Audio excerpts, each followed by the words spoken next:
evening, and welcome to the Relishing Dead podcast, where we devour everything in the TWD universe. I'm Dawn. I'm Carol. I'm Barb. And we're missing Eliza tonight. She's got to get up early and drive to Georgia.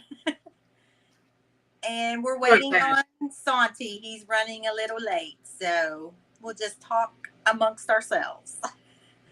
There we go. So who's ready? Me. Ready for what? Ready for the camp. Oh, man, I got to pack now. I'm ready for Josh Hamilton. Yay. Yeah. I can hardly stand it. I am like climbing out of my skin. Hey, Jason. Yeah, it's going to be so much fun. I keep hearing everybody and seeing on Facebook how everybody's posting. I'm headed that way. Marianne's on her way. She's already there. Is already there. Daybone. I think Pam's already there. Yeah, I love all the pictures. Yeah. So I'm super excited. I have FOMO, and I know it'll only be worse tomorrow because I know that so many people are already there. All right, Carol. We can make a big entrance. Right. Yep. Right. So since we're killing time, Carol, other than seeing our beautiful faces, what are you most looking forward to at the camp? I'm really excited this year. I'm really excited that Santi is going to be hosting the weekend down at the pool, because last year we didn't have a big opportunity to use the swimming pool. And so I'm really, really excited that there's going to be stuff that's going on down at the pool all the time. And I'm super, super excited to meet Josh. Okay. Oh my gosh. That's just going to be the list. So Dawn? Yeah. What about you, Dawn? Well, of course, to see Josh Hamilton. That's my fave. I'm really excited about our event with the Ducks, kind of think, and the charades with Josh McDermott, I think. Mm-hmm. Yeah. You? I think I'm actually looking forward to Dirty Bingo because I would love to meet and dying to meet Michael Trainer. But I'm looking forward to Josh Hamilton's event too, because he was such a sweetheart last year. So I know it's a repeat, but of course Josh McDermott too. But yeah. Yeah. All right, now we got a special guest in backstage right now. Okay. Look who's joined us. Hi! Hello, ladies. How are y'all doing today? All right, Don, you want to introduce our guest? Santiago! HIYAH! Dun, dun, dun, dun, dun, dun, dun, dun. Nice. Let me get some light in here. I am excuse me, my belly. Excuse me, my belly. No, that didn't work. I almost wore that shirt tonight. I know. I love that shirt. I hope they make it one. That belly is looking pretty fit. That's all I'm saying with all that working out that Santi's been doing. Yeah, I'm working it. Working it. I feel like you work so hard, you cuss at the TV. You're just cussing at it. It's like, oh my God, there's so many times that I watch everything on YouTube, Tybo, and I'm cussing out the instructor, Billy Blanks. I'm going, you son of a bitch, don't make me do it one more set, my ass. Yeah. Yeah. That's how I felt when I did P90X a few years ago. I was like, fuck this. That was horrible. So are we ready for the camp or what? I'm ready. Yes. Yeah, we were just talking about that. I'm hyped up. I'm packing stuff, painting hats, doing a whole bunch of stuff. Awesome. Well, I was just saying that I'm most excited for all of the stuff that's going to be happening down at the pool this time. Mm-hmm. So yes, sirree. I got my Baywatch shorts, my tank top. I'm ready. I am ready. Don't forget to pack your banana hammock there, buddy. I was gonna bring a banana hammock and my slingshot. I didn't know which one was tighter, but I gotta lose a little bit of more weight. Sometimes it gets uncomfortable there. It's almost like I'm suffocating myself without suffocating myself. So what Nice. exactly are you going to be doing at the camp so everyone will know out there? Well, I do a big mental health awareness thing. That's the HIYAH Nation. That's me screaming HIYAH and so forth. And it has grown to the point where I've privately spoken to a lot of victims and people that are survivors of suicide, addiction, homelessness, abuse. Literally, so many from age 9 years old to people in their 30s or so. And what I do is I want to tell everybody, it is Mental Health Awareness Month. Memorial Day, it is a great time to be together and celebrate. But it is Memorial Day. It is a time to remember people who have fallen, and it doesn't have to be military. We got a lot of people in first responders. We got people that we loved at the camp that passed away that we consider heroes. So we just want to make sure everybody understands that life is worth living, and you should live it every day. So we're gonna do that for a few days, and then some more pool events and stuff that Oscar and all them guys have arranged. And we're going to celebrate, man. We're going to have fun and celebrate and let people know that we're all family. Yay. Amen, brother. I'm down. Yay, yay, yay. Excited. Are you going to bring 420 with you? Me bring 420? I don't know. He's that's crazy. That's crazy.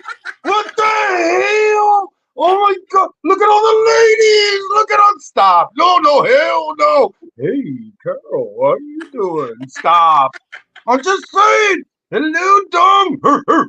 Marker. Oh my God. Oh my God. All 6 of my nipples are hard right now.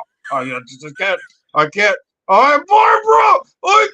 Stop. You can't do that. We're going to need a tissue. Can we do that live? I mean, oh my God, that's a hot mess. Anyway, that's 420 wrinkles. He just does his thing. But we just use common sense and have fun and joke around and let people know we're human. A lot of people get offended with some silly stuff that back in the days, it was just a giggle, and I try to bring it out through a puppet. Who the hell are you calling a puppet? I mean, I'm not. So, and I taught them about cannabis. A lot of people go into medicine and prescriptions and it's natural, whether it has THC or not, CBD or whatever. But I've seen what the miracles it does, and I see how people get cured or be more comfortable battling PTSD and so forth. Right. So he promotes it. That's where he gets his nickname, 420 Wrinkles. I thought it's because we smoke a lot of weed. That too. Yeah. Anyway, but yeah, he'll be around. He'll be hanging around. He'll be hanging around. So, but it's cool. I do it a morning podcast. Mm-hmm. To just, we get fed a lot of negativity when we wake up. We argue about our ride to work. We argue about things that are going on. And then when we finally try to celebrate for vacation, we're already thinking about a day to return, when we're going to back home and when, so I do a morning podcast to ease a little bit of that negativity, give people laughter. We get fed with bad weather. We get fed with bad news. And we joke around. So that's pretty much what I do with this guy. So you use me. Is that what the hell you saying? You use me? Oh my God, I'm gonna. Santi shaves only one nut, not both. It's like a Brazilian and an island together. Oh my God, I can't believe you said that. I did. Shit. Oh my God. So we goof around, man, and we're like a cool team, Well, we love 420, and he gives much joy. He spreads it around, literally. Yeah, and it's cool because you joke around, you make things that I found him spring cleaning, and then I just started playing with this puppet, and I'm going, oh my God, I'm playing with a damn puppet. I don't understand it. He understands me, but it's something mental health kind of deal, and. Right. Now people want to buy shirts. People love, it totally separates the mindset, knowing that, I'm controlling this puppet. Who controls the hell you? You're the one with the hand up my ass. Freak. Anyway, so we goof around and people enjoy it, and I just love it. I love it where where we could just anything for laughter, anything with a smile, anything for a hug. You know, it's worth it. It's very worth it. Your HIYAH Nation was started and it surrounds itself around bullying and negativity and stuff like that. Tell us a little bit about the symbol. Hey, the tribe. Yes. So I'll give you guys a real quick. HIYAH came from my last attempt of suicide. I tried to kill myself 5 times. I was in bad place. I was really bad. People don't understand pain. But it's just like being brokenhearted. People don't understand that is physical pain, you know. So when you lose your family, you lose your best friend, you feel like you're just in a dark hole. I just went in a big field and it's like, God, you know, take this pain away or I'm going to take it away, instead of amen and hallelujah. And I yelled HIYAH. And at that moment, the world was mine. I could have cured cancer. I could have switched moons. We could have all lived in the planet Saturn. We could all freaking, anything I wanted was there. I just loved. I just felt the love and the peace.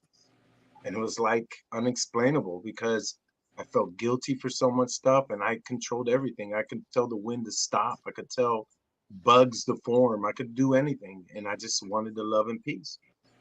And I felt it and I loved it. And I just yelled and it went, of course it went away. And then I yell HIYAH everywhere I go, for an audition, for me going into places to meet people, to conventions. And it makes me remember. It's like a muscle memory. It makes you remember that happiness, that joy, that comfort, that strength, that motivation, that freaking you can not break me. There's no way, you know. And I wanted everybody to feel that. And when people think like, oh my God, you're crazy, you're loud, da da da da, I got your attention. That's what I wanted. Yep. And I get to tell you, HIYAH, and they're like, oh. And it opened up so many people. I mean, I've traveled the United States for years, man. And I tell this speech, and it's crazy how it attracts people. You know, you kids can't talk to their parents like they used to, or people can't connect because they think they're fucking crazy or something, you know. And then these people leave, this crowd disperses and leaves, and then here it comes trickling in. The kid was like, I'm away from their parents just to talk to me, just to know that, hey, I'm being bullied and da da da. And I give them this advice, this motivation. The same thing with family members and couples, and it's just amazing. And I don't do it like like people think celebrities do, want to take selfies and all that. I keep it private, and I just tell people what I do, but I keep the relationship, the conversations private, because it strengthens them and it opens them. Why am I telling your story when you could tell your story? Right. And see how much comfort it is to say it. That's the HIYAH Nation, and it has grown. It's a open trademark. When I say open trademark, is I am a big supporter of entrepreneurs, small business, people that work from home, people that have 10, 12-hour days and want a side hustle. And I promote them. And I was like, dude, whatever it gets that attraction through me, let it be. You make HIYAH bracelets, you got freaking Ghostbuster bracelets, and now you're selling both and whatever, people make things, leather handmade stuff. Just put HIYAH by hand, and I just let it known that it's a free market. It's something to share. People are scared, like, dude, you can make money out of that. It's like, did you hear what the fuck I said the word was about? What the story's about? Let me motivate you. If you make it, I make it. If I don't care, the whole thing is to tell the story. This is my story of depression. This is my story of survival. And it could grow. It could grow just with one word. HIYAH. It just, people make bags and stuff for me. Nice. And I have a strong relationship with God. I have a strong relationship with the people that I meet, and I had a strong relationship with my mother. And then writing books, writing stories, I got into a circle where I'm like, I want to dedicate something to my mom. So I drew a symbol. and it's called the tribe. And I tell people it's a woman thing. You know, we talk about, we have discussions with majority of men in the world to tell a woman how to live, to tell a woman how to give birth or not give birth, to abortion or not. You know, those are subjects that are so tight, but the majority of people that make the decisions for women are men. Yeah. And it's not right. It is not right. And you still see the how do you say, the negativity towards women, because we got CEOs now. We got women that create inventions. You know, you're starting to trickle down and see history where so and so we thought for years invented this and find out it was a woman's idea. You know, and nobody understands that. Nobody reads into that because we're in a fast-paced world. Go watch CNN, go watch Fox, go watch this, you know, and then people don't get to decide, people don't get to research, people don't get to study and know their soul and know their true history. And majority of a lot of sacrifice, a lot of wars, a lot of things were won and created by women. And it's not out there. Most of it's not out there, but we trickle down, we see it, and people are like, oh, I didn't know about that. So I look at it, you know, research it. So I created a symbol that dedicated to my mom. It's about strength and wisdom for all women. And Love that. it got popular, man. Women are getting tattoos, buying T-shirts, getting bumper stickers, creating other things with it, and it shows them. And I'd say that from young kids to older females, and I'm like, you know, the problem with life is you're always told to marry a good man or marry a CEO. I say, why don't you be the CEO? Yeah. Why don't you be that? And when you not looking for the right person, or if you're not looking for something, it comes to you because that power, that strength you have. So yeah, that's what I do. It's the tribe, HIYAH, which are featured on book 3 of Zombified. It's called the tribe. It is actually a cool series that me and a woman named Kendra Souter co-wrote. She's an award-winning horror and thriller author, and she works hard, man. She got arthritis on both hands, and she still writes. She works an 8-9 hour job. The newborn kid is about 2 or 3 years old. Her husband is a double amputee, so you know it's limitless to do things, but she takes full control. And you know, every time people ask me, man, you must make money off the books. I say 100% of all sales on the internet go to Kendra. I buy it off of her. I buy books off of her when you see them on the table. It's all hers. I just want the story out. I know how to grow it. I know how to make it better and grow merchandise and TV shows out of it. But I wanted to show that majority of all that power, all that knowledge, all that great story comes from her. She just took my ideas in a script and flipped it. I love it. Great. How about your crafts when you make stuff? Has that something that you've always done, or was this also new to you? You know, when I started, I used to draw a lot, man. I used to draw and paint a lot. And I was actually like one of the like top 10 artists in my art class and stuff. A lot of my good friends, and I loved motivating people with other people's stories that become so crazy successful. So I got a lot of my friends became artists for Disney and so forth. And me, you know, always like, man, dude, I remember when you used to draw, and I'm like, eh. But I was stuck again. And during that time, I started just writing on hats.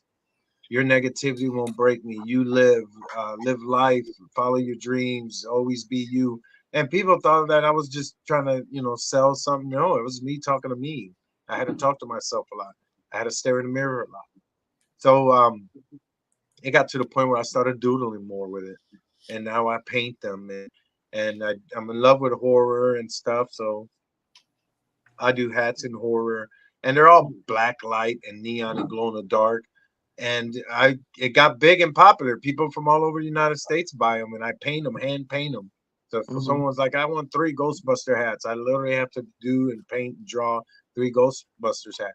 Now I do sell a lot of marketing and merchandise and so forth, but you know, almost half of that goes free. HIYAH! Almost half of that I give out free to people, you know, and to give them motivation. So it's the HIYAH Nation hats. They grow, man. Everything grows in arts. but I love it. That's awesome. Sorry, the cats have to get on the screen at least That's once. all right. The poodle Swayze, my Swayze's he's growling. He's like, wants to get on my lap.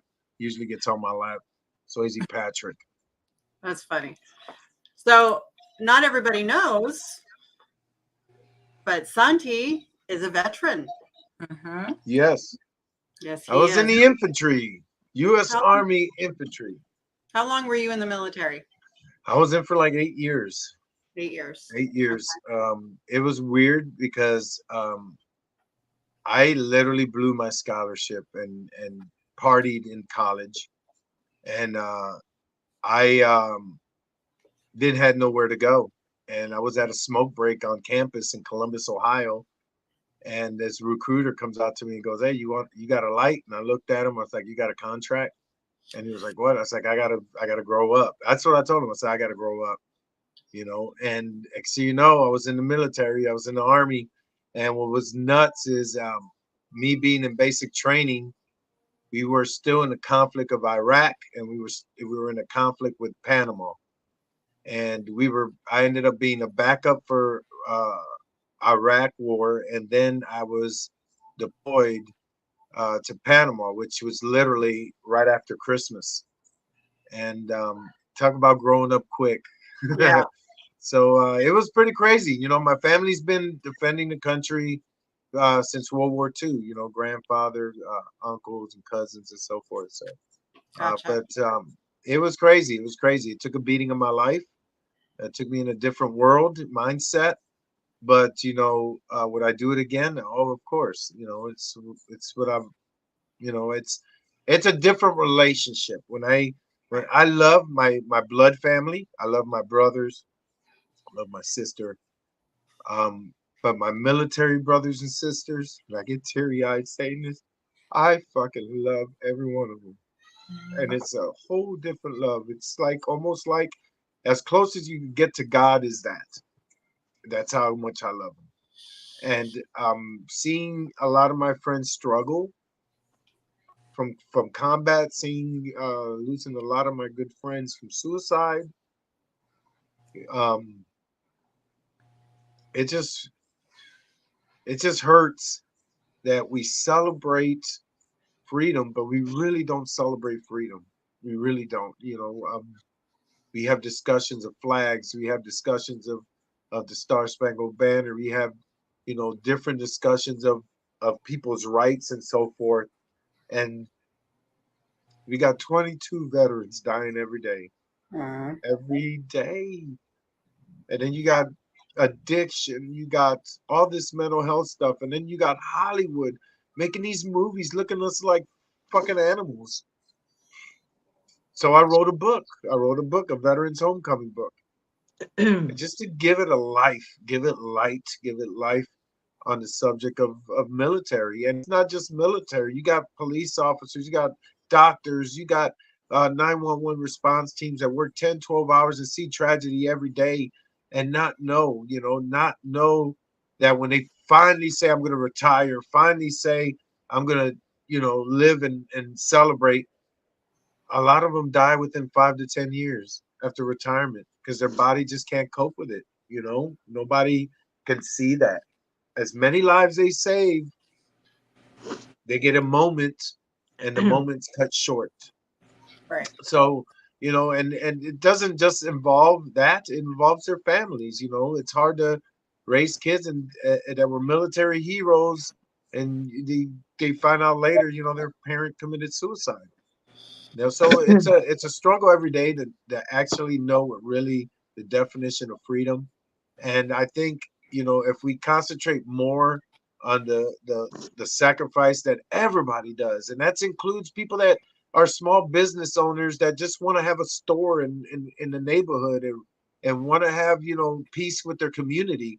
Those are survivors, those are heroes, those are people we need to look up to. But we are so much in a market of billionaires that people become so rich they become Caesars. Look at what's going on with P. Diddy. Look at what's going on with Hollywood and people's allegations and everything. But we forget we have actual heroes that motivate me to be an actor, an artist, or whatever. You know, Right. and then when you go into the camp, think of the camp. We freaking thrived for it. We Yeah. won it because we're all connected. We all can talk to whatever we want and agree because we're all kin. We're a wholly different world. That's what the military done for me. You know, with them, it's like, man, I don't want this to end. I wish this was Wonderland every fucking day. Go to the camp every day and let it grow with people to just adapt to what we have and not change rules for anybody. Just adapt to it because it was Right. good that way and it'll be good always that way. So, you know, I work hard. I work hard in promoting mental health awareness. I work hard in doing anti-bullying through entertainment because I know people watch TV. They watch their phones. They're gonna Yes. pay a ticket. They're gonna, you know, I'll entertain you as long as you know that I'll tell you I love you. You know? So you have another motivation that has just recently been added to your life. Aw. Yes, Aw. Ellie. Look at that baby. Aw. Now, Yeah. she made you a grandpa, right? You're poppy now. Yes. aren't you? Yes, abuelo. Yeah. It was so. My daughter is an amazing human being, and not because she's my daughter, it's because she's a definition of something to follow as women, as young kids. It's because she said, I'm going to graduate. I'm going to graduate high school early. I'm going to take advantage of this system. And she did. She got college credit. She was a junior, senior in high school getting college courses.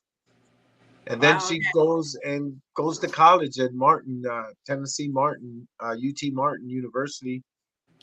And she goes, I want to be married. I want to have a kid. I want to have a lot of children. And she bought her own house, her vehicles. I mean, got a husband, got married, and had a child. And she was nervous because we were all going through the COVID stuff, and they were trying to get pregnant, and da da da da da. And then she comes in with a little bag visiting out of nowhere on the weekend. Goes, hey, open this. Look at it, and it says, congratulations, grandpa or grandma, or something like that. And we were like, just crazy. And I was so shocked and all that I was like, oh my God, this is how it feels. Yeah. This is a blessing. It's like living the birth of your children over or living a great happy moment of something that is just a blessing. There's no explanation but a blessing, you know. And I'm like, oh my God. And of course, I'm a grandpa, so I'm allowed to spoil. I'm allowed to, you know, override the mom and dad You are. decision. No, don't get her that. Yeah, okay, whatever. You know. So it's great. It's a new thing for me, and I'm excited for it. I'm excited. Well, very, very happy for you, Santi. You deserve to be a Manuelito. Yes. All right. So, Santi, not only did you write the Homecoming, but you wrote Headhunters 1, 2, and 3. Yeah, 1 and 2 zombified. It's zombified. Zombified. Zombified 1 and 2, and book 3 is called The Tribe. That'll be out later. I'm writing that along with other scripts. I do screenwrites and stuff. So that is another thing of the anti-bullying, and one of the things of I created a world where I bring back the creatures from yesteryear through zombie blood. My version of vampires, my version of gargoyles, zombies, different zombies. Of course, you get introduced to my version of Bigfoot, which is a whole female tribe of women that have telekinesis and crazy powers, and Well, it's I have big unbelievable. feet. If it ever comes out in a movie, I have big feet, so I'm automatically I'm there. So, but yeah, and what I wanted to do is I wanted to put knowledge in people where instead of race, I used the creatures, I you love it. know, and it shows in this world that's all infected, where different creatures still kind of get along. Of course, you're gonna deal with the survival of the fittest, but the world's controlled by the government of defense called the God. And it's like all control, the way you work, the way you move, the way everything.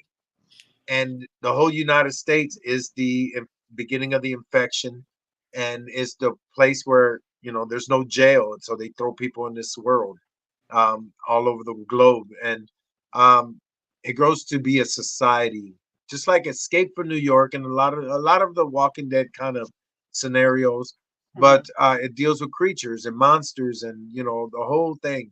But at the same time, it explains race and power and all the unity and all that. But it's through horror, you know. And when people ask me about it, they reread it. They're like, "Holy shit! I could see where you're coming from. This is great stuff." So I wrote that series, and it was pretty cool. It was a script, lend it to some friends that pitched it to Hollywood. Some things got stolen out of it, so I let it go. And then I met Kendra and wrote her books, read her books, and I was like, "Oh my god, check my writing out." She took my writing. She was like, "Oh my god, dude, why? It's a cliffhanger." Oh yeah, I was like, and I explained to her what happened, and she goes, "Let's make it a book." And there it is, you know, Zombify book 1 and 2, and then 3 will come out. And before the pandemic, we were really in good negotiations with a great producer, on-set producer for Netflix, and he passed away of COVID, so it kind of like squashed everything. Gotcha. So, but we, you know, I put it on the burner, but I'm still writing it, and of course, a lot of other things jumped on my table. You know, people are calling me for movies and writing some good stuff. Well, Santi's been in a whole slew Oh yeah, I'm all over the place, all over the place. all over it, Yeah. all over it. So this 24 Hours in Hell, I'm really excited about that one. That is nuts. Now I'm really excited about that one because if people So- don't know, what is it? What was it? There was 3 of them. yeah, 3 or 4, I think. I think 3 or 4. Hell Yeah, House? Hell House. Hell Hell House? House. Yeah, there was 3. I watched all 3 of them. My daughter Samara convinced me to watch all 3 of them. And then when we were introduced, when you were telling us about the next one, I'm like, holy shit, that's going to be crazy. It is nuts.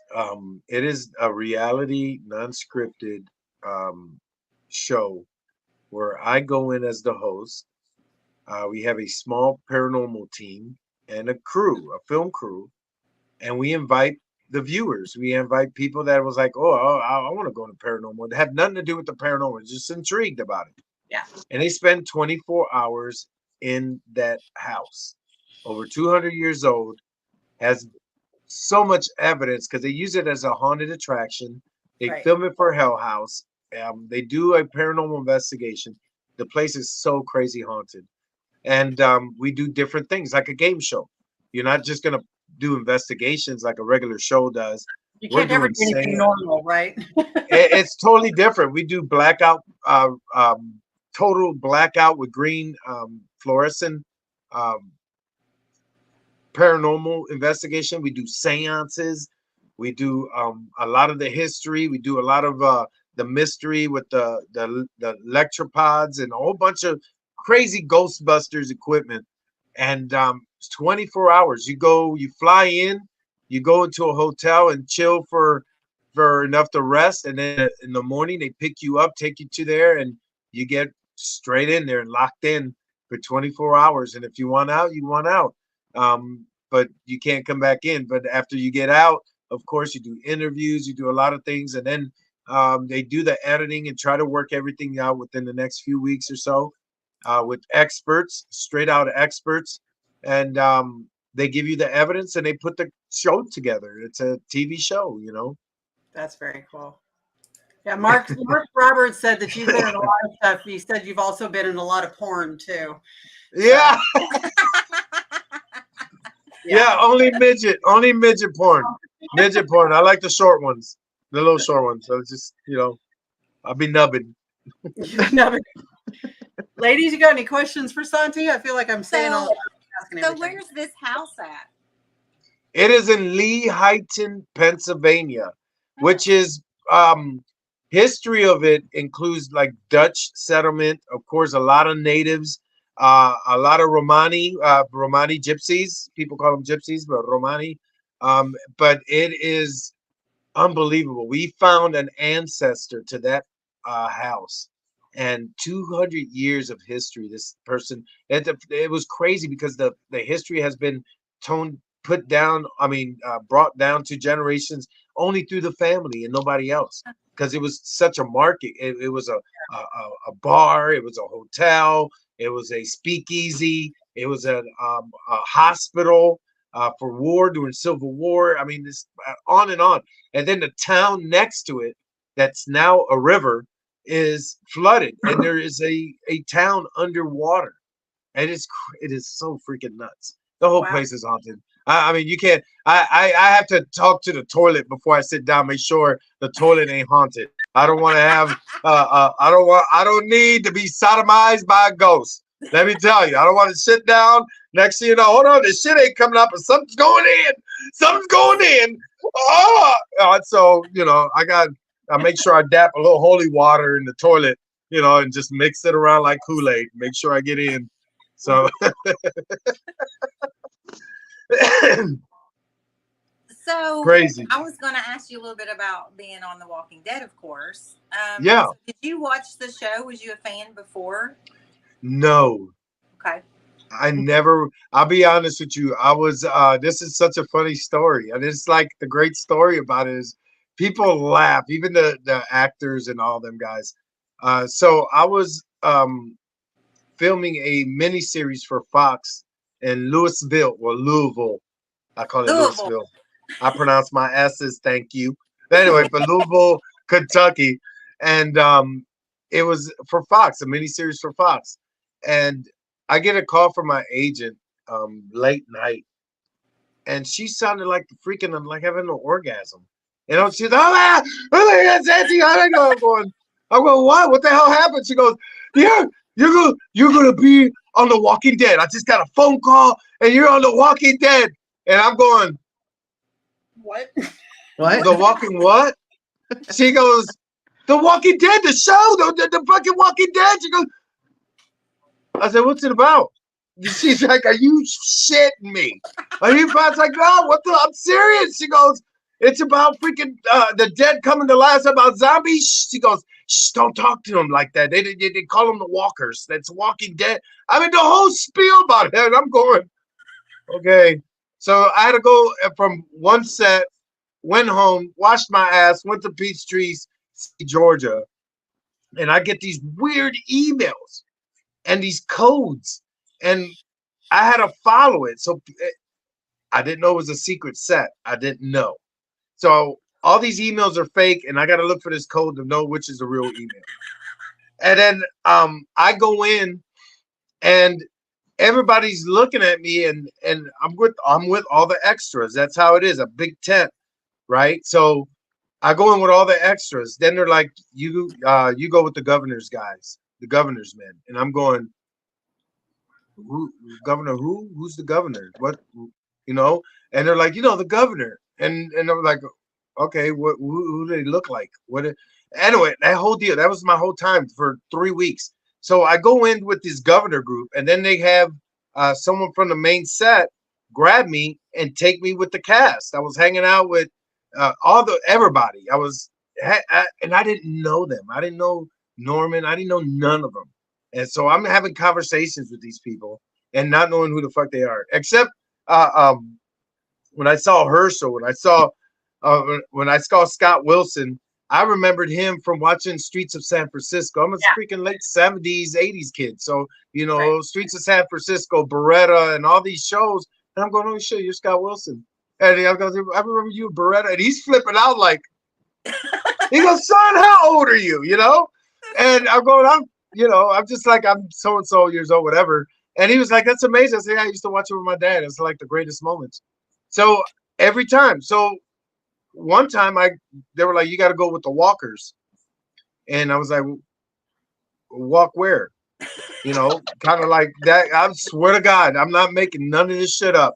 And I was signing in and it was so weird. So I'm going with these walkers, and again, grab me, main set guys, grab me and take me with the main cast. And I'm sitting down. I'm like, what the fuck is this about? What's going on? So there was a few times where I was free to walk the set. So I go and I see these rows of motorcycles, and I'm going, oh my God, it's some cool shit.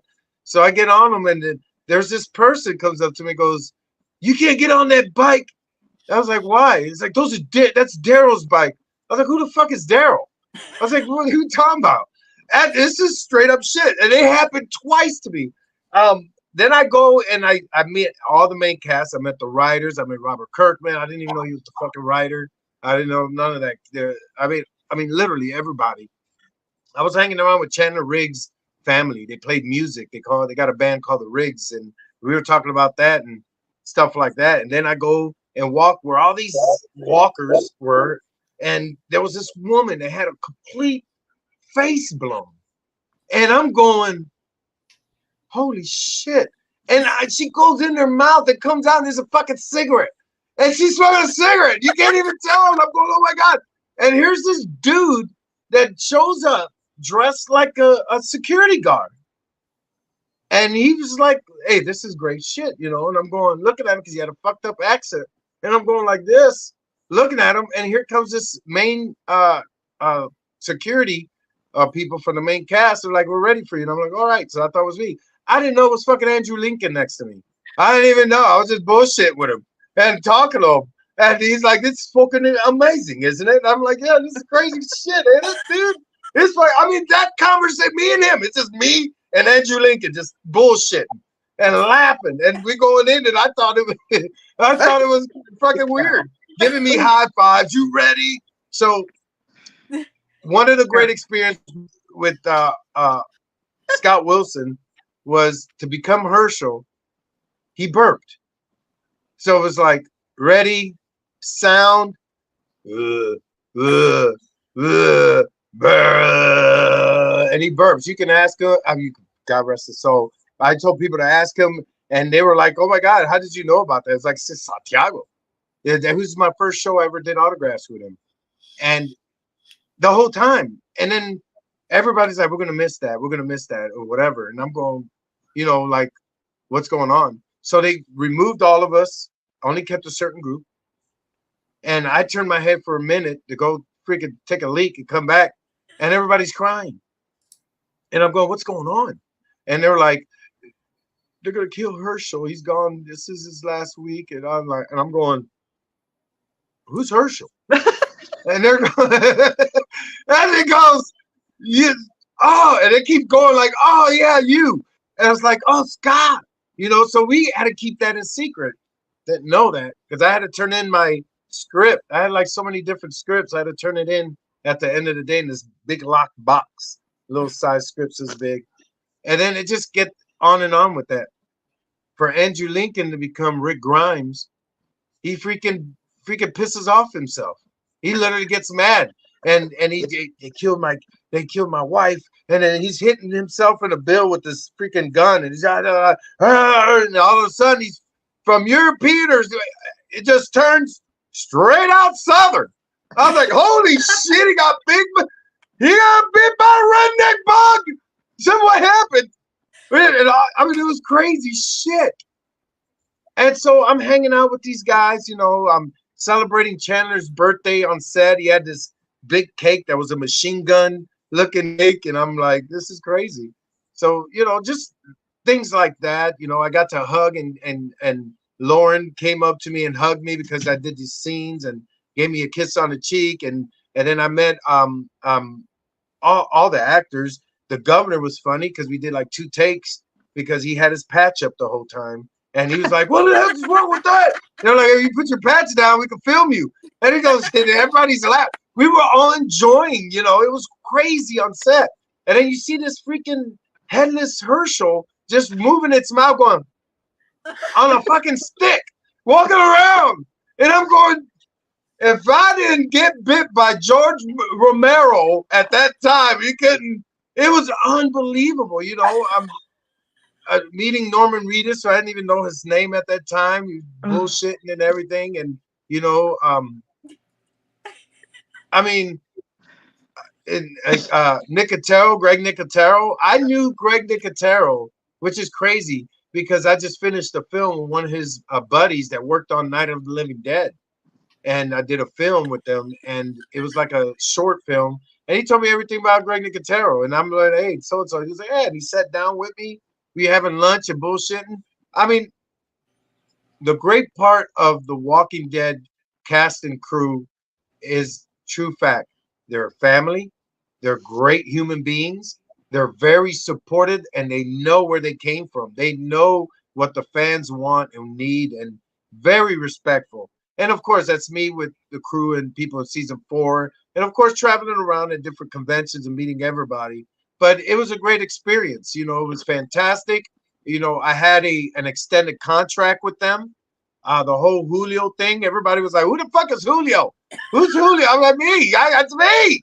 You know, and I had 3 scripts. You know, some was dialogue, some wasn't. A lot was featured. You know, and then I had to keep quiet. I didn't know that. All I did was on Twitter at that time, and I was I was new at this shit. I didn't know how big this show was, so I was like, "Hey, I filmed this cool zombie show in Georgia." That's all I did. That's all I said. That's all I put on Twitter. And I'm like, maybe 400 or 500 friends, 100 and something followers, whatever, on all this social media. I'm still a cherry on all acting, and I did a lot of shows. I did Hallmark movies. I did a lot of different things. I mean, I did Hallmark later, but like Lifetime movies. I did a lot of different things, the USA Network and so forth, and worked with great casts, DJ Qualls. I worked with all them cats in different shows and everything. Didn't think of nothing how big this show was. So I get a text from the set, and they're like, "You need to take your tweet down. You're not doing nothing bad, just take it down." And I was like, "Okay, I'll take it down." And then when I went to look, my freaking request and shit was like 5,000 people, 3,000 requests, friends, shit. That was like, I was like, "What the hell did I do? What's going on?" So I went in my office, and I literally was like, "What the fuck's this show about?" And I pushed play, season 1, and I'm going, "Holy shit." And next thing you know, 10 and a half hours later, my wife comes in the door. She goes like this. She goes, "What the fuck? Oh my God." She goes, "What the fuck?" It's something mid-sentence. "What the? Smells like ass sweat in here." I was like, this show on this fucking show. And I binge watched the shit out of it. And everybody has done it. One more show, just one more episode. That's one more. I'll stop after this one. Just one more. Next year, your butthole hurts, your bladder's full, you're doing the pee-pee dance, and you're freaking crying and hugging and fuck yeah, and just crazy. Didn't think none of it. 2 weeks later, they tell me, "Don't do this, don't tweet, no everything, can't respond to people." And I get a call from my brother in Germany. He goes, "Hey, are you on The Walking Dead?" I'm going, "What?"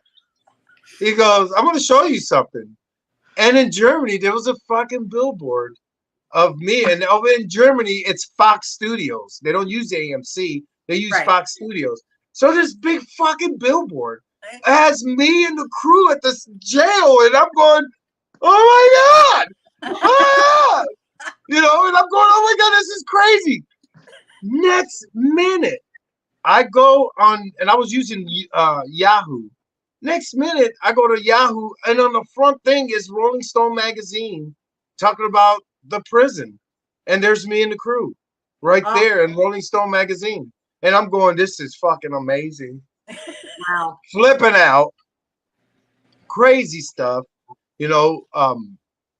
I didn't even expect the amount of recognition and the fame that came with that show. Again, I've been doing this for a minute, I've been on great TV shows on TBS and all this stuff. And here comes The Walking Dead, and I'm like, huh? And then I get to, people are like, "Hey, you want to do cons?" People are calling me and messaging me through social media. I'm going, "What the fuck's a con? What do you mean? What the hell? What's all this?" And, so Nashville Tattoo and Horror Fest was like, "Hey, Scott Wilson requested you, along with a buddy of mine, Mark Ballard, was like, they requested you to come and sign autographs." And I'm going, "Sign what?" "Me? what? Really? This is real? And I was like, what? You know, the whole time I'm going, I don't fucking know what do I do. Do I pass out my Polaroid and go to freaking Walgreens and get little cards? I didn't know shit. I got little cards and they're bringing me pictures. I'm like, oh, I guess these little ass cards don't work, kind of deal. You know, and I'm signing autographs. Like, what the fuck do I do? You know, kind of deal. So they were doing pictures with Scott Wilson, and I was just talking to him. And at that time I was just starting like mental health stuff, and I had this little thing that a young lady that was battling cancer, and they do them cutouts that you travel and do selfies and all that, and they picked me out of it. And I was passing it on. Me and Scott were taking pictures and all that with it. And then there was people wanting to interview him. I just turned around and there's this freaking mob of people taking pictures. Like, I'm like, oh my God. And I'm going, that's why when you see the picture of me and Scott, I'm like with big ass eyes. And I'm going, you know, I'm going, oh, no, let me go. And he goes, no, you're with me, your family. And we were just like that the whole time. So, you know, it is a great experience to be recognized. But the fact is the amazing love that I get from people that gave me the story that this show has created for their lives. I had stories of people that never spoke to each other. They were, you know, people who were too busy in their lives, and sisters, brothers, family members never had reunions. From Walking Dead, they're putting freaking the phones on vibrate and shutting things off and throwing the keys in a big cupboard and having reunions and having after shows. They were Skyping each other from Germany, from everywhere. Families came together, friends came together. I mean, the amazing thing of strangers becoming family. I mean, why isn't stuff like that being preached through a show? Yes, of course, we know the market. You got to buy your Walking Dead shirts, your action figures. You got a promotion, but tell the story. Tell the story what this has changed for people. People that were in their last breath, battling cancer, and still went to shows and reunions. People that got away from being bullied and go, and just because they could be with their peers, were people that are just like them. I mean, the list goes on and on and on. And it is so respectful because they keep that tradition, the TWD family. And it's like growing and growing. And I never get sick of it. You know, I've been doing so many movies, and everybody, you know, simple fact, they hired me because I was on Walking Dead. You know, it's like, all right, great. Now, you know, one of my best friends is the Red Power Ranger. You know, one of my good friends is Felissa Rose, you know, from all these, you know, Kane Hodder, Jason, and I know all the Michael Myers actors, and I know all these people that work on legendary movies, current movies, and all the big wigs, and they're buddies of mine. And I'm going, what the fudge? You know, didn't have to. They just say the same thing, dude. Your energy, the positive energy you have, you know, people like you are people that we need to freaking this and that. And I hear from everybody. So from that show, it planted a seed. And we have the HIYAH Nation, we have the Tribe, we got all these great, you know, all this spin-offs of shows, you know, Walking Dead shows, the amount of fan films, the amount of fan related parties and organized things they do. I mean, it just goes on. That's the story that people need to know about. It ain't just a world of an apocalypse. You know, yes, there's a love story in it. There's drama in it. There's, you know, walkers is just like a mosquito. I tell everybody, I said it could have been a pandemic of mosquitoes, but the show would still sell because of the storyline, the way it was connected with the crew and the cast and everybody. And no other show could ever do what they did. No, I don't see that. You know, I think every generation or decades here have their moments. You know, I grew up with, you know, Soap, a TV show called Soap, you know, back in the days, that spinned off that made Maude, and, you know, the Jeffersons that came up with spin off of Archie Bunker. You know, we could go on all them comedy shows, all them 30 in the saga of movies, TV shows, Dallas, you know, Falcon Crest, all this stuff. And then you get, nothing has touched horror. You know, We grew up with zombies of Night of the Living Dead. Then we got into zombie comedy with Return of the Living Dead and all these other things. Then we had legendary horror movies, which was, you know, Bela Lugosi, you know, Dracula, you know, Frankenstein, all that. Then it twists a little bit. You get introduced to Stephen King. Then you Right. get the buildup of George Romero. You know, all this stuff grows and grows and grows, but yet was never a TV show that could put as much impact that it did. You know, we're talking about Twilight Zone. We're talking about different things that are historical shows. Walking Dead has totally cannot be copied. It cannot be even made in different things. We tried with Z Nation. We tried it with a lot of different things. Not to discredit, not to tell them, you know, hey, it sucks or nothing. Everything's good. Everybody has a different imagination. Every great story needs to be told. But Walking Dead is a whole different formula, and it's literally a seed that was planted by George Romero, and it grew. It grew to be something else, you know. Comments is saying about that fact that we all came together as strangers. We all became a family, just like the characters did on the show.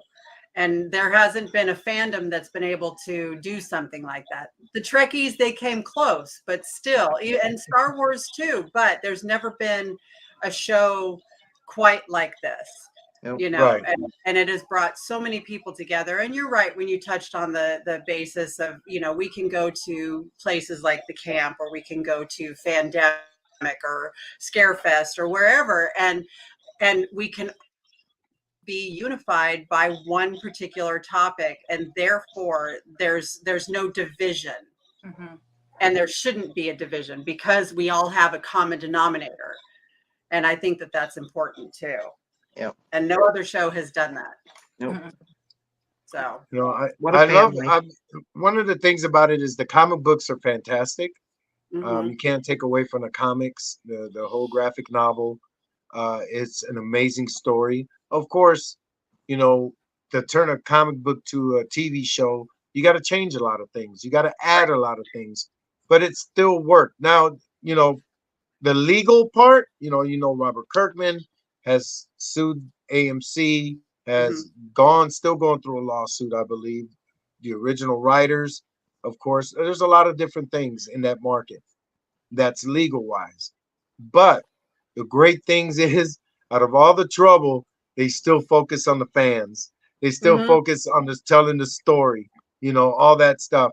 Now the Negan story in New York, the Daryl story spinoff, you know, all that is still given the survival of the original market, the original story. You know, of course, it doesn't. You know, the Rick and Michonne, it's fabulous. That's a fan thing. You know, they always listen to the fans, and I hope everything like that continues. Is there people gonna die out of it? People gonna be like, oh, it's too much or whatever.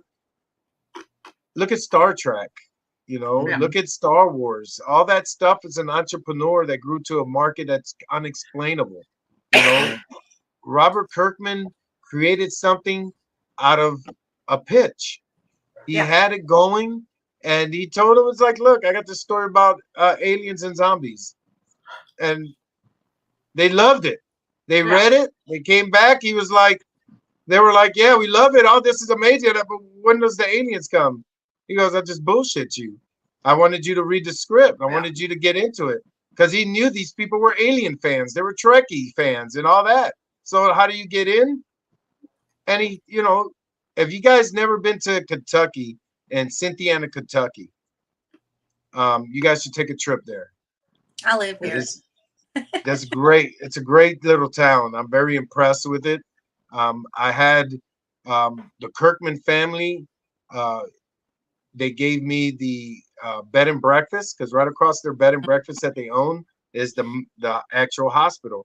Inside that bed and breakfast is the original comic book that I got to read, and it's all based in Cynthiana, Kentucky. It's literally a print that's all Cynthiana, Kentucky, and of course the movie theater and so forth. But they helped put the premiere of Rosalie, the movie Rosalie, and that's where we premiered on it, right there. And Walking Dead, pictures with the family and the Kirkman family and all the town people. Fantastic little town, and I could see how the whole attachment is through Georgia to Sonora, Georgia, and everything. So it's amazing, man. I love that town. I love the market. Man, I can't wait for the camp, man, to get back on it. I know. Well, So, dying question, did you ever take anything home from set? Yes. Yes. I got a lot of the pink slips and stuff, original pink slips. I have some of the certain parts of the prop stuff, but nothing big. If you guys didn't know, the whole prison set was in the studio. It was there's not a prison. They built that son of a bitch right there. So I got to live for 2 months in C Block, and I got to see the tower explode. I seen them rig up the tower and get it ready to blow up, and the tank coming in and shooting. I mean, that's just it's a great freaking time of my life. And I got to walk around the set, and I seen where they were already setting up for season 5 in a big studio green screen room. And I got to see I got to see Lucille. I got to see all the props they were making for Lucille, a whole bunch of different things. And living on there, man, you just want to grab everything and take home, because it's a geek's nightmare dream. You know, you're like, oh my God, what are you gonna do with that freaking pimple? It's a pimple we put on a zombie. That pimple. You know, you just don't. It was so, it's amazing. So yeah, I had to be very careful. I had one of them flip phone cameras. So I took pictures when I can. But they wouldn't let anybody but people with the main cast. So I got to keep my phone, because that was when they were killing off everybody. Yeah. Well, we like to end our show with what they call. Do you know who James Lipton is? I got to see the face now. Okay, so James Lipton was a professor at the Actors Studio, and he used to have a show called Inside the Actors Studio. And when he would interview his guests, he would always end his interview with a certain set of questions. And we like to continue that. And so we have our own versions of the Lipton questions, and we'd like to ask them of you, okay? Here we fucking go. Hold on. I'm going to have backup on this. I'm going to have backup. Oh, no. At 420. I'm going to have backup. Are you still on this motherfucker? I mean, come on. I want to smoke. Jeez. I mean, where are my 2 bitches, Mary and Jane? Oh, wait, they're waiting on Santi. Oh, yeah, let's fucking go. Okay. All right. So here's your first question. What is your favorite curse word? Fuck. 4-letter fuck. You sure it ain't like ass? Yeah, fuck. Okay. What is your favorite word, not curse word? Favorite word? Yeah. Hi to the fucking ya. Hi-ya! Hi-ya! Oh shit, my pink lipstick just came out. Oh, 420, put your lipstick away. Yes, hi-ya, favorite word. Okay, what's your least favorite word? My least favorite word is want. Okay. I don't want to be an actor. I am an actor. Right. Is it me? I think so. Okay. What turns you on? Oh, hell shit. Time. Carol.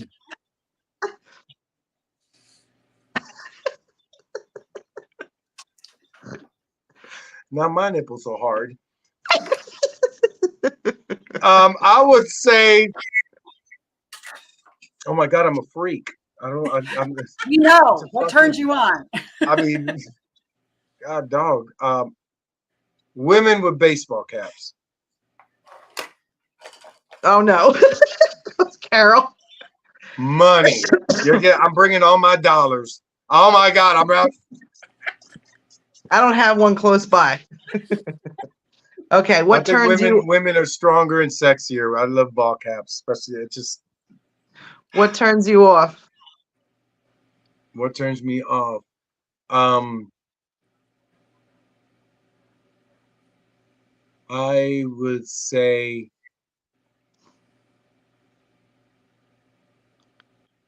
fake people.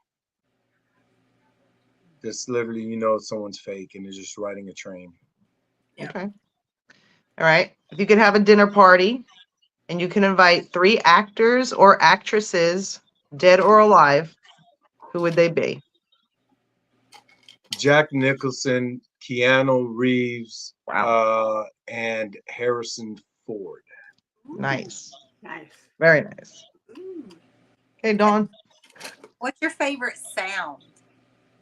My favorite sound, I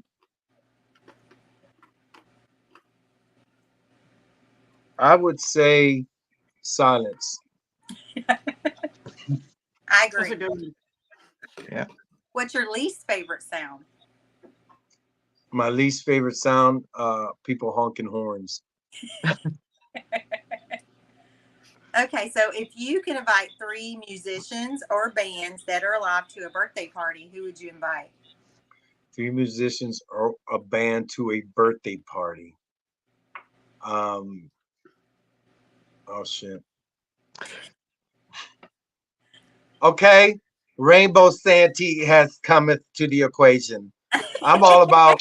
Saw that. I'm like, I will put in sync. I will put Kiss Yes. in it. Yes. And one more band, I would say P Funk. I'm all about funkadelic. I mean, we got it all. We got Bye Bye Bye. We got freaking rock, and we got some freaking soul. Nice. Nice mix up. Yeah. So I'm going to ask Elise this question since she couldn't be here. What profession besides your own would you like to attempt? I'm an entertainment entrepreneur, but I have. Let me see. I study law. I have a degree in law. So a profession. I would say be a superhero. Nice. Yes. Yes. What profession would you not like to try?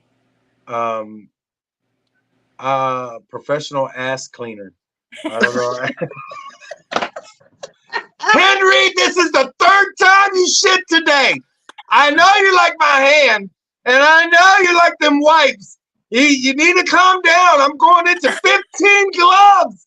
I'm not putting the fist in. I'm not putting the fist in. It's wiping, not fisting.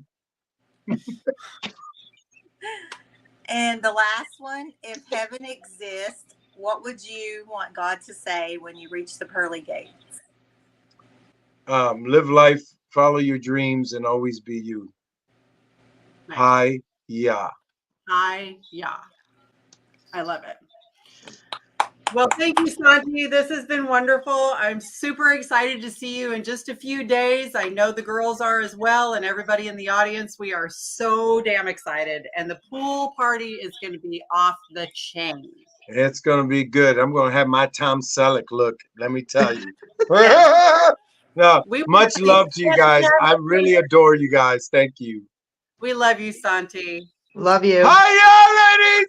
Hi, Hi-ya. Oscar. I can't wait to touch. See you. I love it. All right. And that's it for tonight. Yep. Anybody got anything else to say? We'll see you guys soon. Okay. I'm going to throw up our.